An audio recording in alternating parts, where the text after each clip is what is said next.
spiritual life is a life where you're experiencing a change of heart. You're experiencing, a strong desire to please the Lord, to know the Lord, to develop a relationship with the Lord that is protective, that is nourishing, that is fulfilling, that you can actually, experience, real satisfaction and happiness in. And that is real spiritual life. The things I described are on the highest level of the development of the soul's spiritual perfection. But that's not where we start. I'm just giving you the ideas, and then you start with the first step. Don't worry about the goal up there. The goal is the next step. And then the goal after that is the next step. And that's all.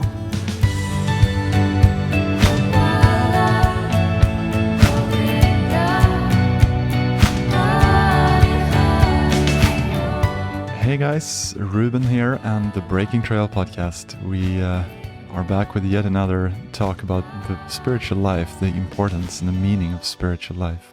We always advertise following a spiritual lifestyle, so we wanted to really discuss the meaning of that, what it means so that you know, and what will really satisfy you, which process will actually bring you to your goal of happiness and which will just lead you around in circles.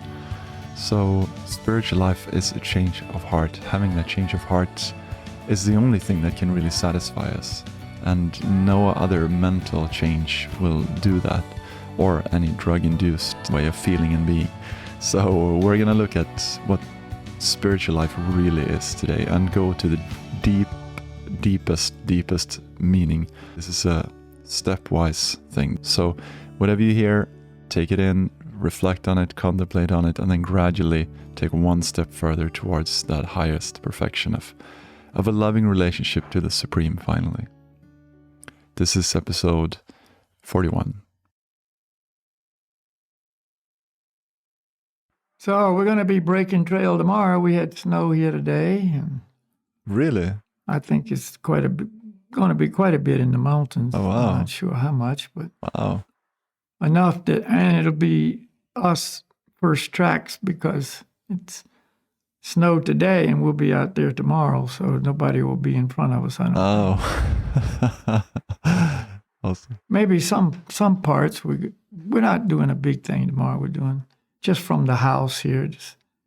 I don't like to do big things right after a snow because that's when snow moves. No moose? Snow moves. Oh, snow moves. Snow moves. I thought you said there's no moose. No, snow moves. Wow, yeah, I see. Yeah, totally understand. Yeah. Yeah. It was. Then it's supposed to snow Wednesday, Thursday, and Friday as well. So Wow. We'll see. Is it that much snow there now that snow moves? Well, after a big heavy snow, it can, yeah. Yeah, for sure. No, got respect for that.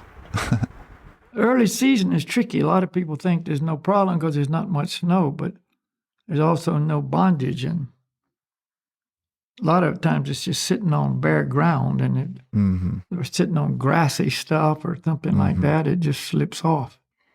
True. People get caught out. They think, oh, it's the early season. There's no worries, no danger. And there is.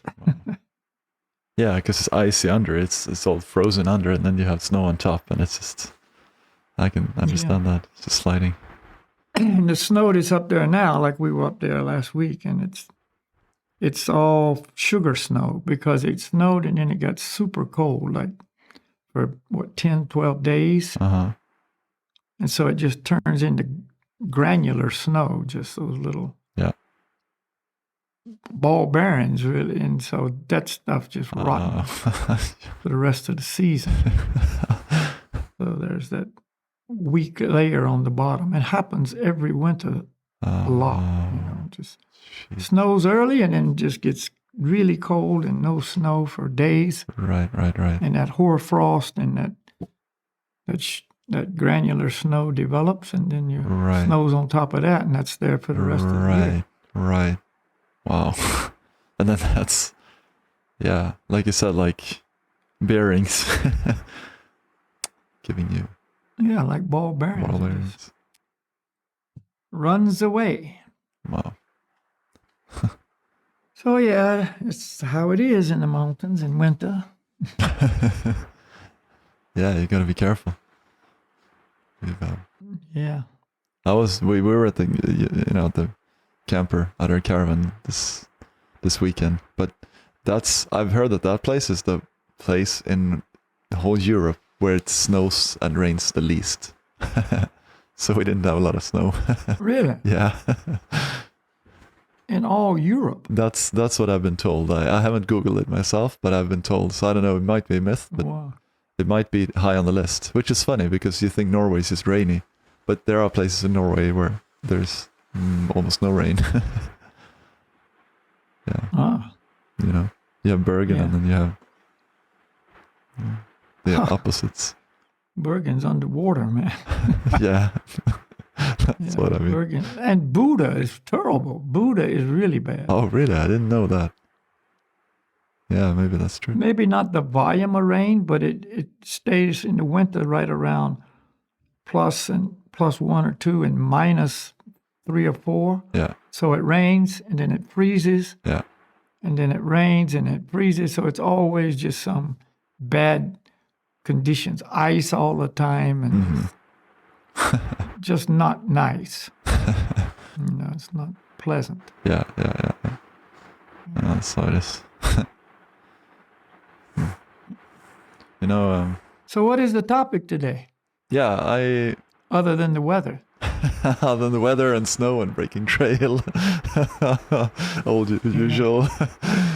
I don't know if you've read something and if you have some idea, but I have some idea and I have something we could discuss. So I don't know if you have anything on your mind. But well, you said you got something, so I'm just waiting for you. Mm-hmm. Yeah. Just give me 1 second. What's that? Slava says he can hear background noise. Yeah, it's raining here a lot, apart from Oh, that's what it is. Speaking about the weather. It's raining. It's on the roof. Yeah, I hear it. It's raining on the roof. Yeah. I guess the roof is metal. It's I'm right by the roof. That's why there's no insulation. Well, there's some insulation, but it's not like. Maybe I can make it. It's all right. That's nature background, man. That's good. Yeah. Rain in the background that's the mood. Okay, let's have it then. Yeah. No, it's. I was thinking there was something that we discussed last week that perhaps could be. Because it's more and more becoming apparent to me, or I'm more and more exposed to it. This idea of this last week we spoke about responsibility in spiritual life, but I was thinking more about this idea of what spiritual life actually is, what spiritual actually means, and what that entails. Just yesterday we had some guests over here, and one of the guests, he started speaking about, it's nice in a way, he said that he had these benefits of meditation, but he explained how it was, he could feel the neurons from his heart out to his body, and how that, like, the body expansion, and he was just so happy and joyous and feeling that in that mood. And then there was another person there, and she was really interested in that and was really amazed, like, wow, can you tell me more? And that must be so cool to have that effect of, or how long did you meditate to make that happen and to have that effect? And that's one thing that I've sort of been exposed to, and another is just like, some people they come they join us for our meditations, and they think they become disappointed after the meditation because sometimes they don't feel it. They don't fully become immersed in it and have that very, very relaxed, I don't know, whatever they expect feeling. And then they become disappointed and feel like, well, this wasn't what I was looking for. Right. So I'm just... Yeah, see, this is the advertised version of spiritual life. Yeah. Like the concept that it's cosmic, that it's filled with, all these higher vibrations and, Yeah. like your guest said, some neurons from the heart or whatever. It's supposed to be some physical and emotional result for it to be real. Mm. And if they're not Exactly. getting that, which is what they've envisioned in their mind, then, like you say, they say, well, I'm disappointed it didn't work. I didn't feel anything, and so on. And this is how it's been promoted. Well, there's one side, the Western religion idea of just join the team, and you're saved, and maybe you'll have some feelings of rapture, or and then there's segments of that concept where people talk in tongues and get overwhelmed by some higher or spiritual force that makes it so they roll around on the ground, or all kinds of different things, you see. And so spiritual life is promoted in that way many times. Yeah, exactly. And if you don't experience that, then it's not spiritual. Or you didn't reach it. Like that girl said, how long did you have to meditate to reach that point? Exactly. Which... And I want to reach that too. In other words, they want some euphoric experience, some, that kind of like the idea of just taking, a drug, whether it's the potion from South America, I never can remember the name. Oh yeah, the ayahuasca. Ayahuasca, or ayahuasca. LSD, or whatever the peyote, or whatever the drug is, to put you in that altered state. Yeah. An altered consciousness, and therefore they think that's spiritual. Because it's... But yeah, because it's promoted like that. And it's different from... It's a subtler level of material experience. Yeah, for sure. We definitely will not deny that. It's not just everyday humdrum life. It's another level, if you could say, of material experience. But that doesn't make it spiritual. Spiritual life is a life where you're experiencing a change of heart. You're experiencing, a strong desire to please the Lord, to know the Lord, to develop a relationship with the Lord that is protective, that is nourishing, that is fulfilling, that you can actually, experience, real satisfaction and happiness in. And that is real spiritual life. And it always is promoted, by the great teachers of the truth as the goal of human life. And so you take the great masters, the Bhakti masters, in other words, the masters of prema, Krishna prema, a love for God, not the mystic yoga masters, because they got another whole dimension of spiritual definition and experience. But if you talk to the Bhakti masters, then they're always talking about the intense feeling of humility, and feeling lower than the straw in the street, and feeling at the feet of the Lord. And when they have, and they definitely do reach a level of very, very high emotional upheaval, really. It's called symptoms of ecstatic love. But this is because of the love in the heart. It's not anything to do with chakras. It's not anything to do with brain waves and neurons from the heart, or kundalini experiences and those kinds of things. It's called ecstatic symptoms of ecstatic love for God, and it describes in the more in-depth, intense scriptures of physical changes of the body that take place. Shedding of tears, or hair standing on end, or falling down and rolling on the ground, or laughing in ecstasy one minute and crying the next, and all kinds of things. But this is not from some concocted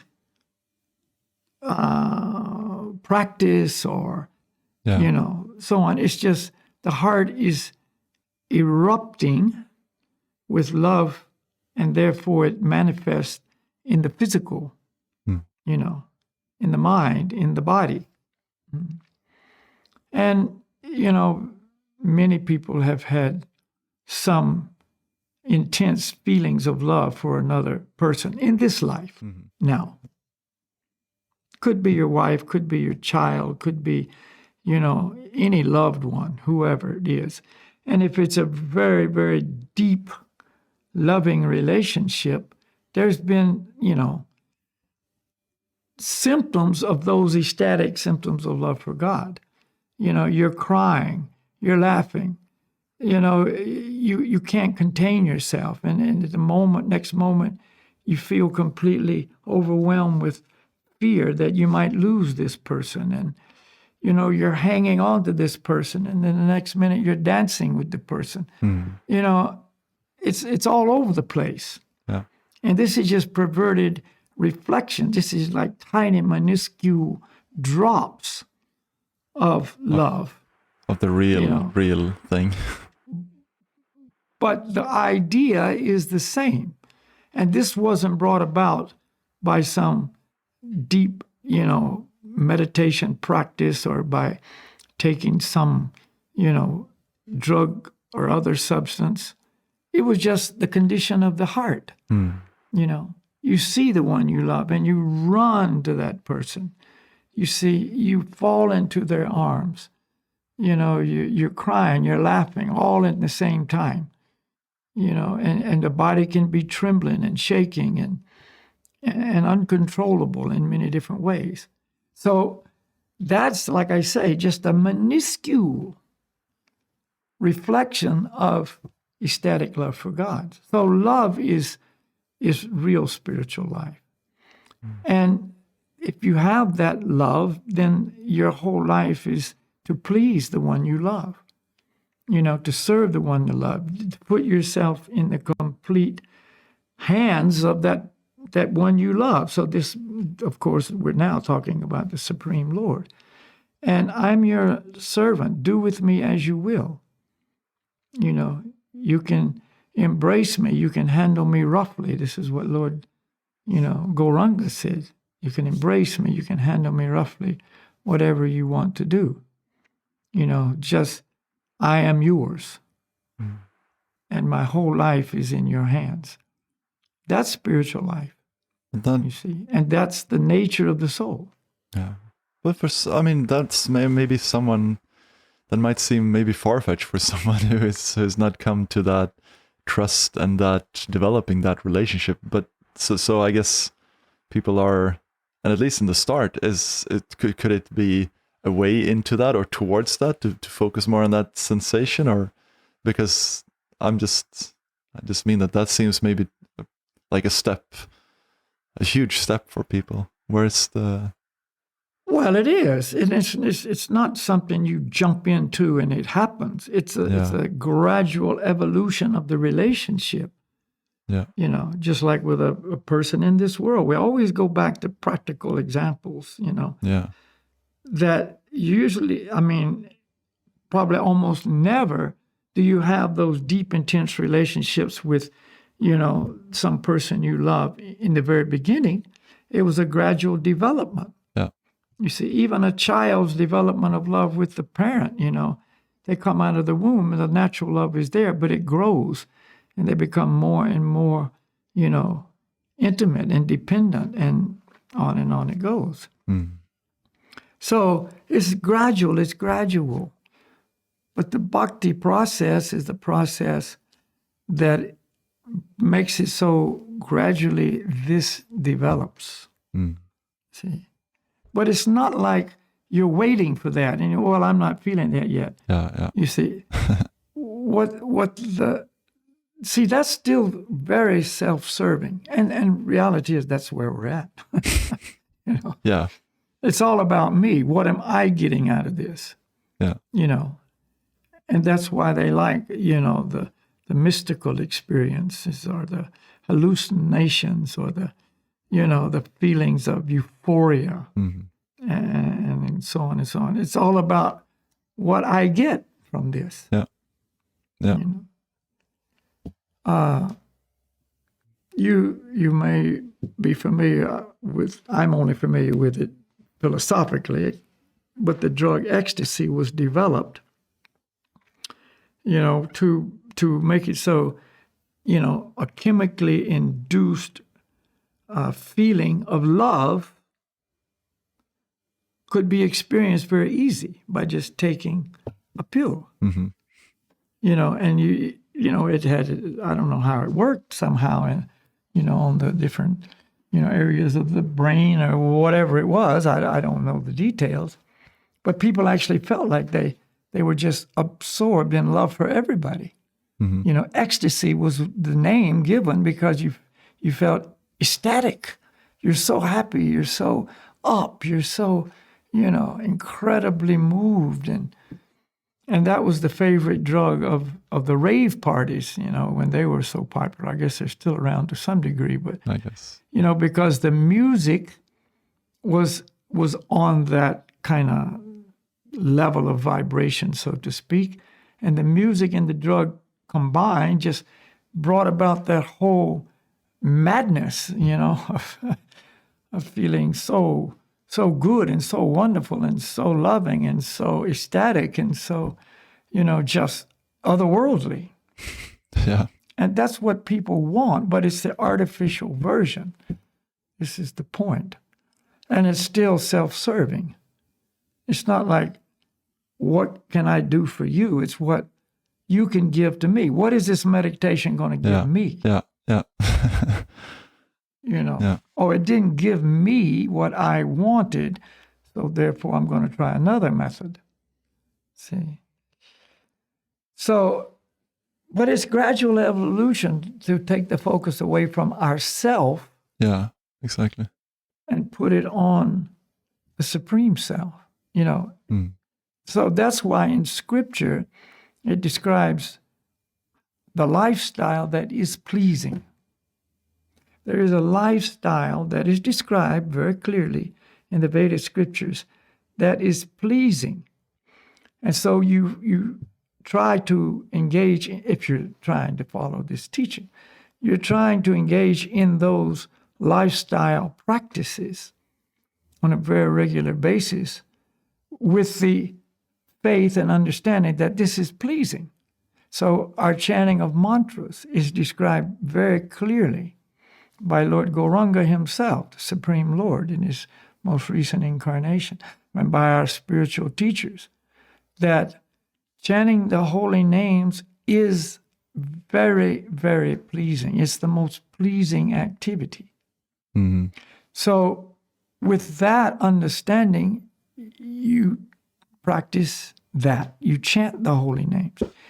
And it's even more pleasing to gather together and chant the holy names congregationally. That's stated. And So therefore you you try to do that. And pleasing in this way means kind of like it will nurture that relationship. It will cultivate and make that relationship closer. Closer. Yeah. What's pleasing to the person you're trying to develop the relationship with will make it is what endears you to that person. Yeah. Mm-hmm. And so that becomes the focus. And it's not all about, well, what am I getting out of this?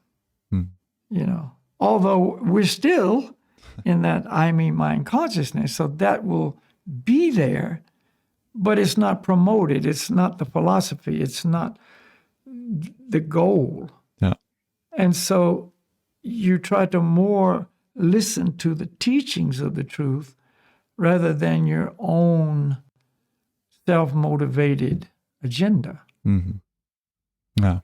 And but I guess that's just yeah, like you say, I understand how that, like, from the outside, love is the goal, the real thing is the goal, but to for a person who is completely new and maybe, I mean, you're sitting here listening, or I'm listening to this podcast, and I'm quite sure that there is no supreme person, or at least I'm not sure that there is. Like, there's no faith there, is no relationship there. Like, it seems that's like a big step to take to do that for him. But it is a big step. Yeah. That's why we're not in our, introductory classes to people. We're not talking about all this. Mm. Yeah. We're saying, chant these mantras. Hear these mantras. And they're very, beneficial for you. Yeah. They come from the spiritual world. They have spiritual potency. They purify. They nourish, and all kinds of other benefits. And here's a simple technique you can use to bring them into your life. That's all. Yeah. But what we're saying now is just to clarify that, what real spiritual life is. That was the question you asked, right? Mm-hmm. So I'm just trying to answer the question, what's real spiritual life is. Yeah. I see. And, people will have their idea of spiritual life according to what they've heard, who they've associated with, and what their desires are. Exactly what they want to follow, because they could see this as just some school of thought is thinking this, but this is kind of like the old traditional school of thought, or some religious stuff, but the higher thing is the new age thing, and the sensation based, all the feelings, and it's yeah. Well, yeah. So, everybody now especially is exposed to everything. Yeah, exactly. By the internet and all the different social media platforms and et cetera. Yeah. So, you get more and more people that create their own idea of what spiritual life is. But we just present, this teaching. Yeah. And there are people who have heard it and understood it or accepted it to the degree that, okay, this sounds right for me. I'm going to do this. Yeah. And that's not many people. out of the number of people who hear it, this group that I just referred to is very in the minority. Yeah. But what can we do? Yeah. But we're not putting a person down and saying, okay, well, this is no good and that is no good. If that's what you want to do, you can. At least there is some interest in something beyond everyday nuts and bolts material, eat, sleep, mate, and defend. Yeah. Right. There's some interest to go a little bit past that. So we congratulate you for that interest, and here's some information for you to consider, and hope that they will take it somewhat seriously, or let it change their life and so on.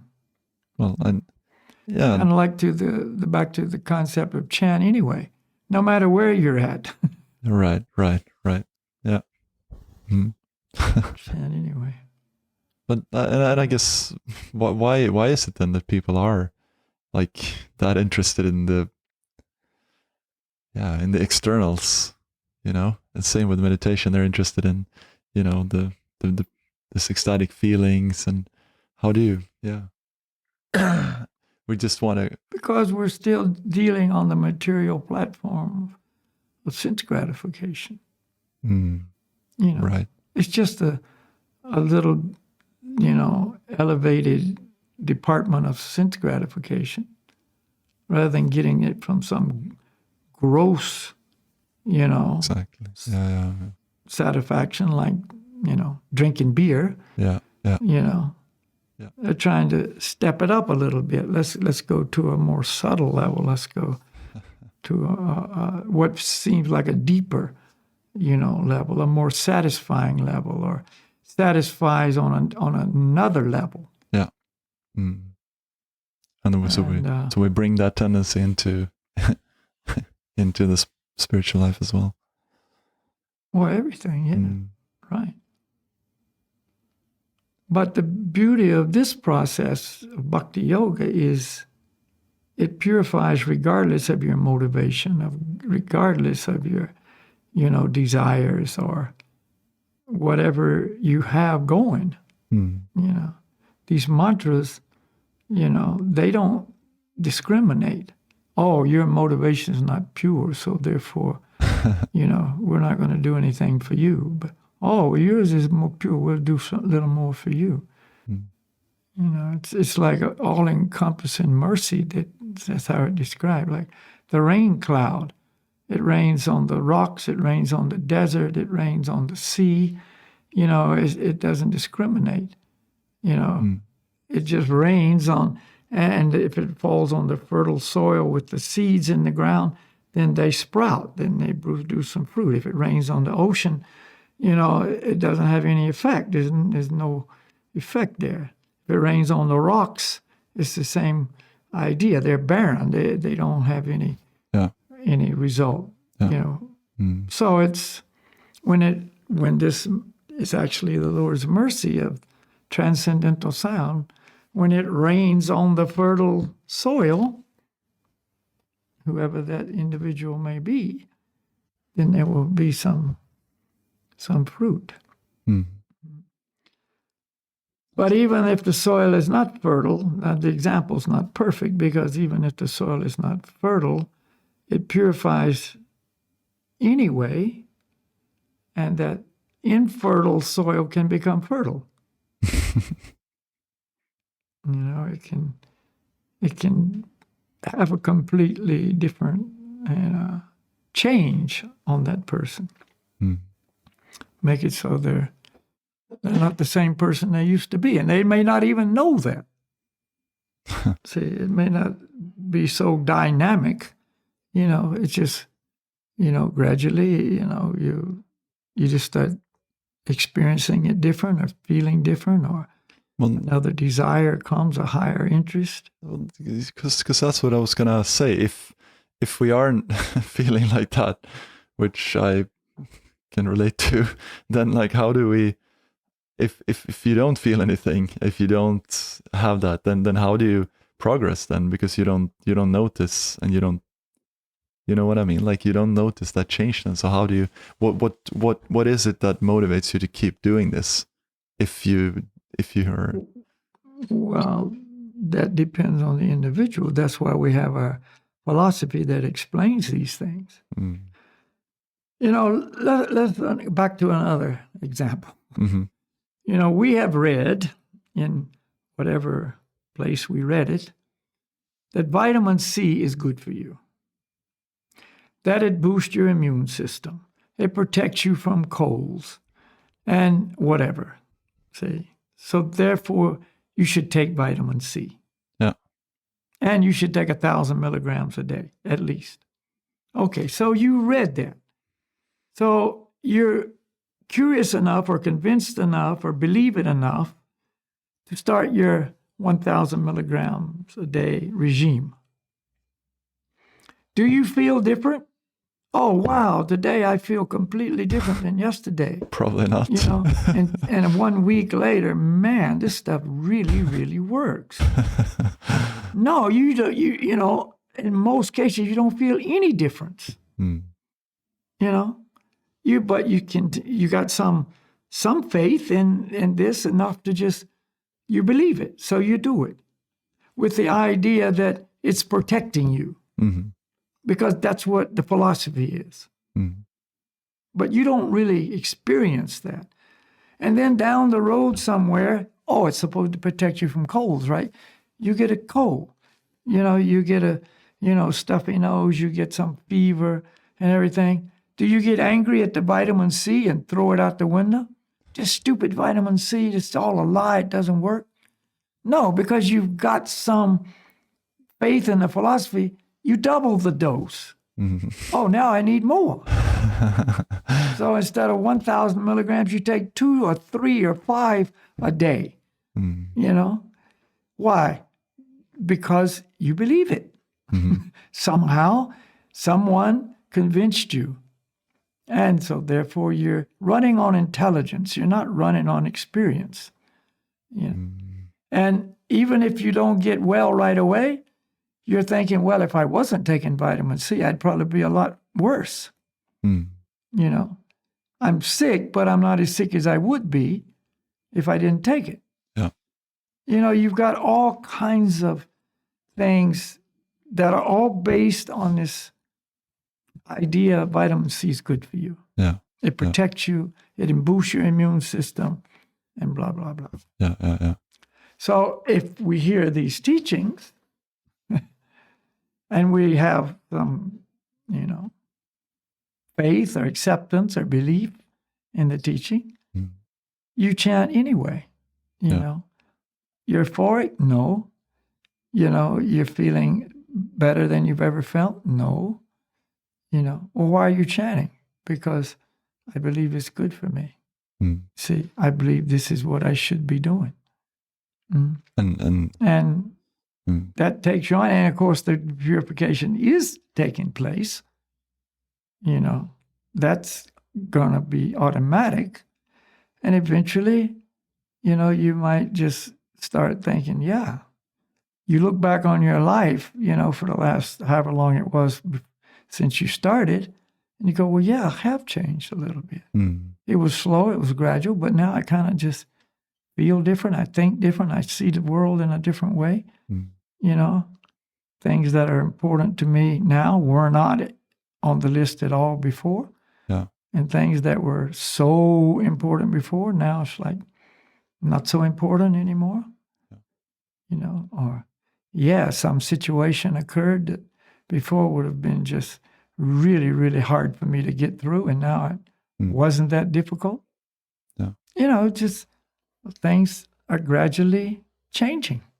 And I guess the point is then that it's not only based on the immediate experience that you have, because if you go on that, then you will look for the short term and maybe end up in these seemingly spiritual things that are not really spiritual. But you have the other process of listening to people who know and you have faith in them and what more. I know there are various of those others than direct experience. I mean, there are so many other tools in this toolbox of finding the truth that we can use, not just my essential experience, which is very limited. Yeah. So. Yeah. And you know, it's not uncommon for certain people to hear what we say and chant and so on, and then go or they're already doing it, or start doing another thing, and sometimes they will come back and say, well, yeah, I tried other things and it just wasn't quite the same as this. Yeah. And I don't really know how to explain it, but I just somehow understand this is superior. Yeah. That can happen. Yeah. It has happened many times. But of course, it doesn't happen like that for everybody. Some people might do something else and go, well, I like this better. Yeah. Okay. That's why we have freedom of choice. Yeah.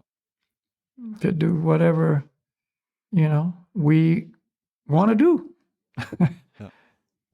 Well, I mean, to me, it's like when now it's like the first time in my life that I can clearly see like they call it the red thread. I don't know if that's an expression in English, but you can see like the core, the whatever has been with you through life and taught you the lessons that you needed to arrive at the point where you are now. Like I can see it through the developments that I've had, like that it just all makes sense to lead me to where I am now, and the gradual evolution, like you say, has been there and to provide me this opportunity that I have right now. And then that makes me know that this is superior than that, because I just see how, one thing led to another, and now I'm here. Yeah. Yeah. That's how it is. And on the other hand, some people, the first time they chant, or they do have some major experience, that they've have not had before. Yeah. It's so individual. Some people don't feel anything. Some people feel so much. I've seen it just take over people on the first day. I know. Yeah.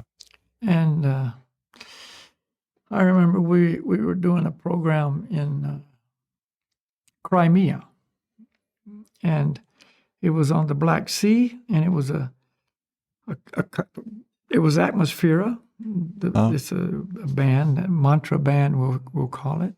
Atmosphere was doing a concert, and it was very informal, just a little stage, and people were just. It was on a, they call it a boardwalk or a promenade, or where people were just walking back and forth, and people were just stopping by and listening. And I saw this one girl walk up, and she just stand there. She's kind of curious what's going on. The music was really good, of course. Atmosphere is always amazing. Yeah. And she was listening, and then, she kind of starts moving with the music, and, pretty soon she's getting more and more involved. And then, she starts going like this and like this, and, she's just having all kind of emotional, reactions. And, then they stopped, and I was just standing kind of right beside her. And she just turned to me and said, I don't know what's going on here, but I just feel so strong. I don't know even why I'm feeling like this. She just had some experience like that. Mm-hmm. She couldn't even explain it. Mm-hmm. And it was her experience. But there was a lot of other people there that, they were into the music, the beat, they were dancing, or they were just watching and basically looked like no reaction or whatever. But this one girl, she was probably in her 20s. I mean, it had a profound effect on her. Yeah. So, again, you can't say it's the same for everybody, because nothing's the same for everybody. Right. And it doesn't mean that it's not having the effect, or that it's better than anything else. Like you don't have to expect that to happen, or expect nothing to happen. I mean, because it's not based on. Well, yeah, everybody there that was listening got benefited, no question. Yeah. Yeah. So, again, that's the amazing beauty of transcendental sound. It just works on all living entities. Mm-hmm. All living entities.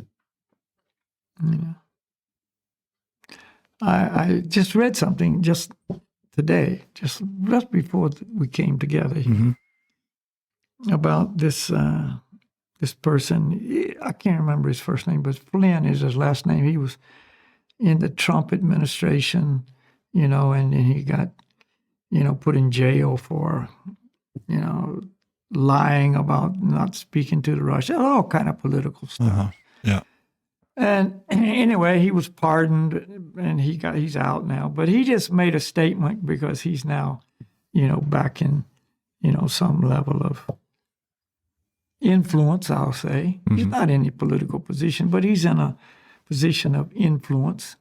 And he said that we should have, one America. This is, of course, in relation to America. In the Pledge of Allegiance to the flag of America, it says, one nation under God with liberty and justice for all. That's the end of that pledge. And he said we should have one nation under God, one religion under God. And of course, he's referring to Christianity. So what he's saying is that America should be one religion. That means, and the Constitution of America is a very strong clause in there that says freedom of religion. Every American will have freedom of religion. You see, you can choose, this religion, another religion, another. But he's trying to say one religion. So this is kind of how people think of religion. If you're not Christian, then you can't be here, kind of thing. Yeah, exclusive. Which is totally against the whole concept of spiritual life. That's their idea of religion. It's a team. It's a sectarian belief. And in America, it should be, according to him, all Christians. And that's all. And so you can see how far off people are from understanding what religion even means. Yeah, and real religion is the science of the relationship between the individual soul and the supreme soul, the individual person and the supreme person. That's what religion is. Yeah. What do you call that? Do you call that Christianity? Do you call that? I mean, what label can categorize that for everyone? And that there's no label that Bhakti catches Yoga. that. Yeah. Because it means the relationship of devotion between the individual person and the supreme person. So that's what all the wonderful, perfect teachers taught. So, supposedly, this person's promoting this Christian religion only, and of course that's supposedly based on the teachings of Lord Jesus Christ. And Lord Jesus Christ wasn't a Christian, and he didn't teach Christianity. There was no Christianity when he taught. There was no such thing. It didn't exist.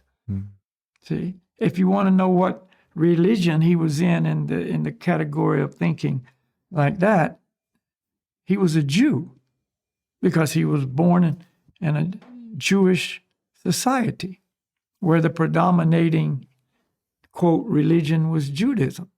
But he didn't teach Judaism. He taught love for God. And that was what got him in trouble with the Jews.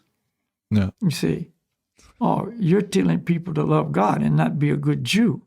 So, they went to the extreme measure, and persecuted him. So this is why, we have to understand what real religion is. And that's what you asked in the beginning. Yeah. So it's nothing other than the science of the relationship between the individual person and the supreme person. Yeah. And that's how, if we understand that, if we really understand that, then that would protect us from or steer us away from the popular teachings that there is no supreme person. If you really understand what I just said about what is true religion, then if there's a so-called teaching that says there is no supreme person, you would know, well, there's something, missing here. Yeah. Yeah. Then it So makes, I mean, it's love. It's a science of developing any relationship with anyone is based on love, the loss of love. Just yeah, it has to be, and that's why the relationships are so temporary and fragile now, because that's the missing element. Yeah, I see that. You know, you come in, you have a good fling, and then you move on, because Exactly. it's not about love. It's about, back to the idea, personal sense enjoyment. You know, what do I get out of it? I get a full experience of euphoric rush of, sexual energy or whatever it is, and then I, like a honeybee moving from one flower to the other. Yeah. And that's just a throwaway society we have now. It's just, cheap and shallow and, very, very unfulfilling. Exactly. And very hurtful for people. I guess we should end soon, but I just wanted to, it's hard to say, like, in terms of my experience, but I sincerely feel the more that because I teach yoga, obviously, like for many years now, and just the amount of people that are now struggling with mental problems and with fatigue and with stress and with all of these things, it's just much more than before, really. That's my experience, at least. So apparently something that more people are struggling with that. Yeah. The more people are, much more. It's much more prevalent. That's my experience. Yeah. Well, I think your experience is valid, because every data bank and every statistical survey and everything else confirms it. Shows it. Yeah. All these adverse negative aspects of modern life are increasing. And the people who are supposedly dealing with that, the doctors of this department of the society are overwhelmed. Yeah. They can't keep up with the load. The demand is too high. No. So something's missing. A big part of what we need in life is obviously missing. I mean, exactly. That's what I wanted to. Yeah. So maybe next time, or one of the future programs, we can kind of address this idea. Mm-hmm. Yeah. Let's do that. Yeah. Something is missing. I think that's because it's very relevant. Yeah. Yeah. Oh. Go. Good. So I just want to say in closing that the things I described are on the highest level of the development of the soul's spiritual perfection.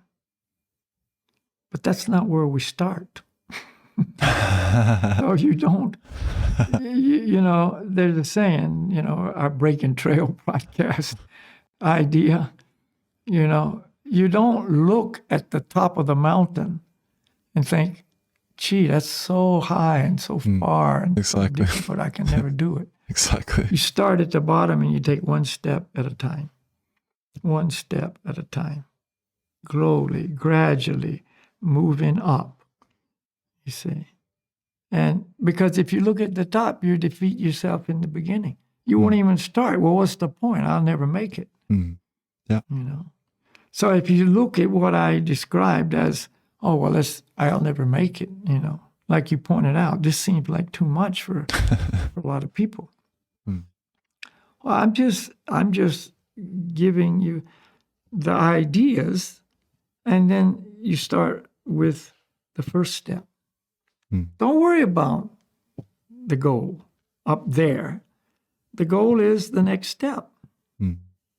And then the goal after that is the next step. Yeah.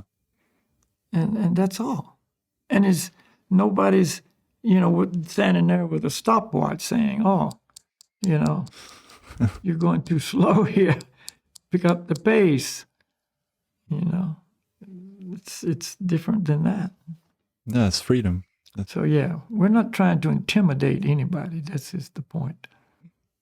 Yeah, exactly. Who was I discussing that with? But anyway, it's not. We don't have time to discuss that. But yeah, it's not fear-based. We're not trying to tell people to do this out of fear. You're gonna go to hell, or if you don't do this, and you have to do this otherwise. It's not. No, it's not fear-based. It's enthusiasm-based. Yeah. Wow, there's a better life. Yeah. Okay, Ruben, I think we better end with our, your turn. Chant. Yeah. I'm ready. And the mantra is the same. Gauranga Haribo. And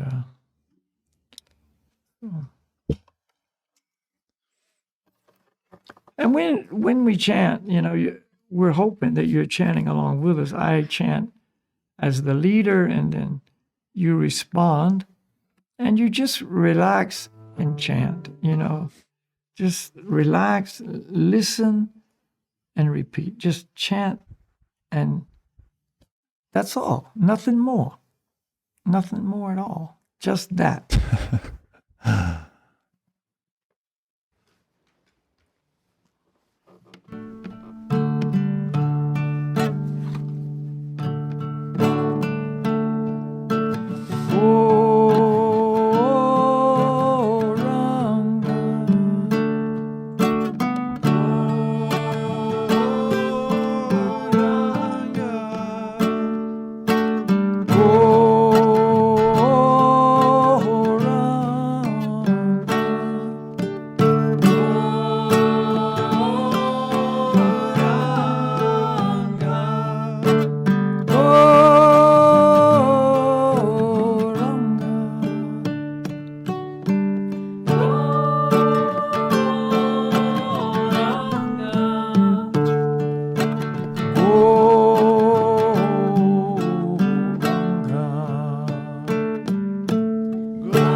Haribol. All right. So thank you all very much for joining us Tuning for the in. program, for the kirtan. Yeah. For your attention. Thank you, Balakira. Always a pleasure. Yeah. Yeah. Ruben and I get to meet once a week. Discuss this, I guess. So Talk about good stuff. yeah. Appreciate it, Balakira. Thank you. Yeah, thank you. By the way, the background noise that you may have heard on Ruben's end is rain on the roof. Yeah.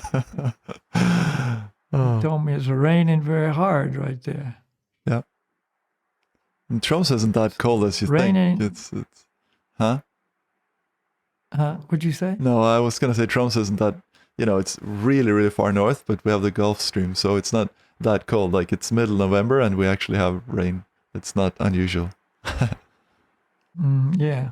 But it's And here in Kazakhstan, it snowed today. So you got rain there, snow here, and warm hearts. exactly. I was gonna say, but same heart.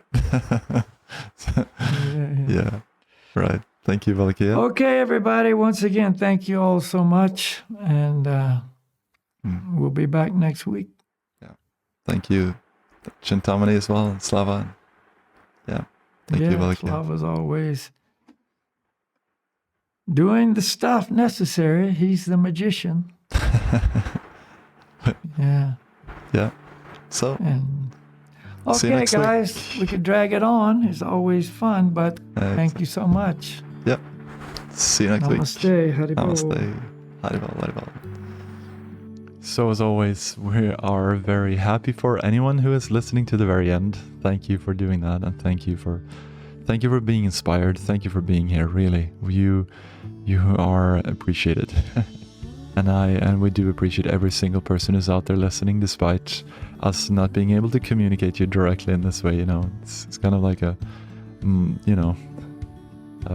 dialogue that you can tune into. But we are very much, persons ourselves, and we'd be delighted, very happy to hear your comments, your feedback, your thoughts, any questions that you have. We'd be happy to bring them up. So, and one day if you're in Norway, then perhaps I'll see you someplace. I'm sometimes traveling around like I am right now, so who knows where we meet. Or else you're welcome to come to Tromsø to see the Arctic and Northern Lights. Season is kind of almost over now, but we have with midnight sun as well coming up in the summer, so that's an open invitation. You're welcome to join our meditations and yoga and kirtans. Anyway, for now, I guess most of you do not have that possibility, so feel free to keep, or even if you do come, of course, keep tuning in here. You can join our email list to stay updated, and you can make mini donations. There is a possibility of joining this Patreon page that we have, where you can make monthly small donations so that we can keep this running and keep sharing it to more people. And you can, of course, also take part in the sharing if you share this to your friends and let them know. So stay true to yourself and dare to break trail.